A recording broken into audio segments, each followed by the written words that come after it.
ছোট বড় কম বেশি আমরা সবাই মিষ্টি পছন্দ করি। ছানার মিষ্টি তো আমরা কম বেশি সবাই খেয়েছি। সুজির মিষ্টি কি আমরা সবাই খেয়েছি? যারা খাননি আজকের রেসিপি তাদের জন্য। হ্যালো ভিউয়ার্স, আসসালামু আলাইকুম। আশা করি আল্লাহর রহমতে ভালো আছেন। আলহামদুলিল্লাহ আমিও ভালো আছি। তো চলেন দেরি না করে শুরু করি সুজির মিষ্টি। প্রথমে আমি কড়াইতে এক টুকরো বাটার দিয়ে দিয়েছি। তার মধ্যে আমি হাফ কাপ সুজি একটু ভেজে নিব।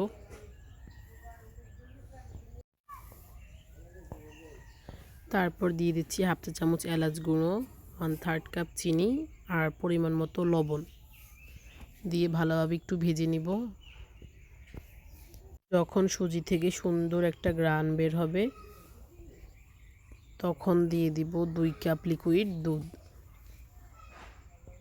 ভালোভাবে মিশিয়ে নিচ্ছি।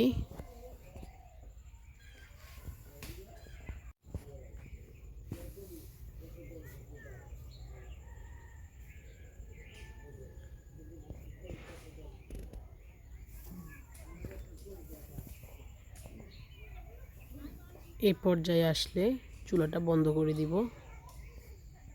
সুজিটাকে নামিয়ে ঠান্ডা করে নিয়েছি। তার মধ্যে 2 টেবিল চামচ গুঁড়া দুধ দিয়েছি। গুঁড়া দুধটা দিয়ে সুজিটাকে ভালোভাবে মথে নিব।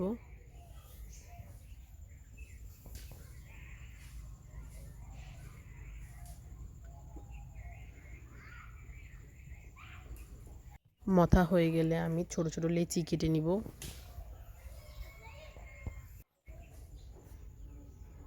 লিচি কাটা হয়ে গেলে আমি হাতে সামান্য ঘি মেখে নিচ্ছি। তারপর আমি একটা লিচি নিয়ে ভালোভাবে দোনো হাতের মধ্যে মিষ্টির একটা শেপ দিয়ে দিব।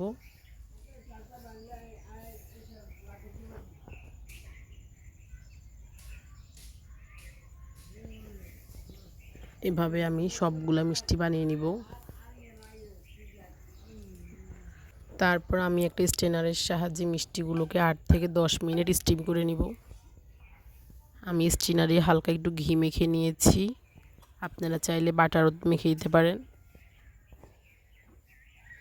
তারপর আমি ইনস্ট্যান্ট মাওয়া নিয়েছি, মিষ্টিগুলোকে মাওয়ার মধ্যে গড়িয়ে নিচ্ছি। এভাবে আমি সবগুলো মিষ্টি গরম থাকা অবস্থায় মাওয়ার মধ্যে গড়িয়ে নিব।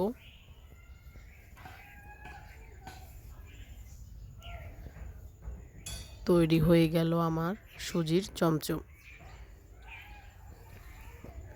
সবাই ট্রাই করবেন, আমার জন্য দোয়া করবেন।